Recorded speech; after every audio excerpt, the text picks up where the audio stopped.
সাগরদিঘির মধ্যে সব থেকে ভয়ঙ্কর জায়গা সাগরদিঘি পুরনো হসপিটাল। আজ এটা প্রায় আজ থেকে 12 বছর থেকে বন্ধ আছে। আজকে আমি এটার ভিতরে যাব আর দেখব কেমন লাগে।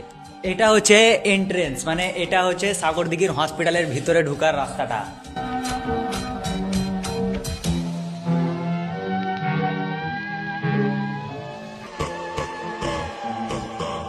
এটা ছাদ না জঙ্গল আফ্রিকা, আর কি বলবো ভাই, এটা ছাদ কেউ বলবে না।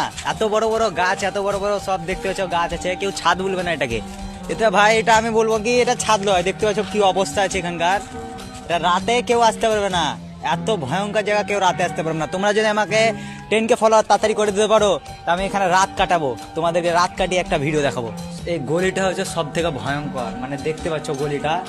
তো চলো তোমাদেরকে দেখাই এরপরে কি আছে। এরপরে কি আছে সেটা আমিও জানি না, কিন্তু আমাকে এই গলিটা সব থেকে ভয় লাগছে বেশি।